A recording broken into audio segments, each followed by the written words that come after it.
In ancient Egypt, people were obsessed with death. They built giant stone hinges to keep the evil spirits at bay.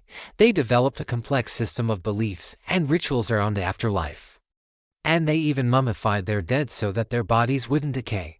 But there was one part of this whole process that they really botched.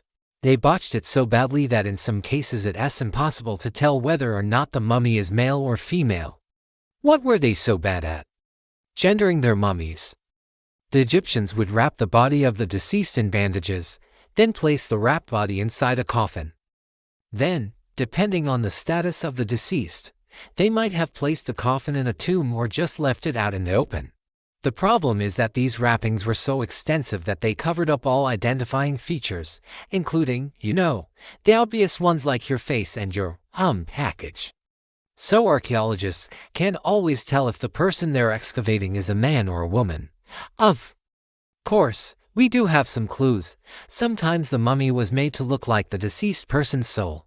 So if the deceased person was believed to be a particularly fierce warrior, they might have been made to look more animalistic with claws and fangs, but for the most part, it's really hard to tell.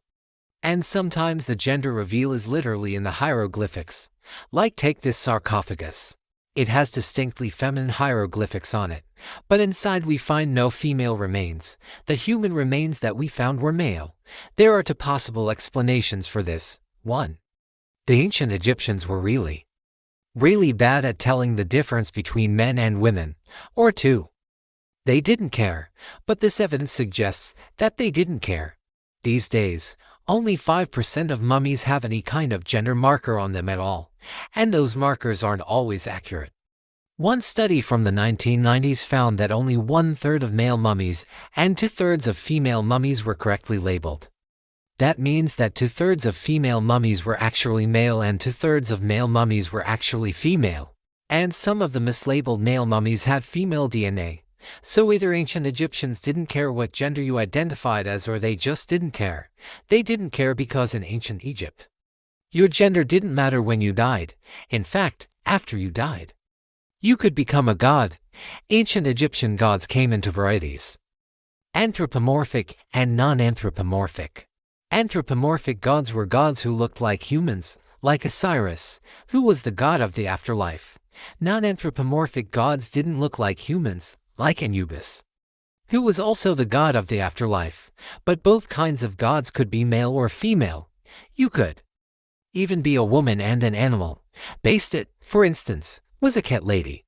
The Egyptians worshipped all of these gods, but they worshipped them in different ways depending on where they lived. Upper Egypt worshipped many of the same gods as Lower Egypt, but they had different beliefs about them. For instance, in Upper Egypt, the sky goddess Nut was the wife of the earth god Geb. But in Lower Egypt, Nut was the daughter of Geb, and she was married to her brother, Osiris. And that wasn't the only difference. In fact, scholars believe that the Egyptians worshipped a total of over 2,000 gods.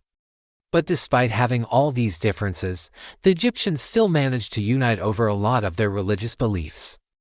They all agreed that the pharaoh was the son of the sun god Ra, for instance.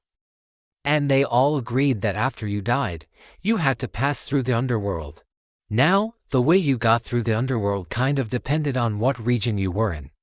If you were in Upper Egypt, you had to pass by the 42 judges of the afterlife and answer questions about your behavior while you were alive. But if you were in Lower Egypt, you didn't have to do that.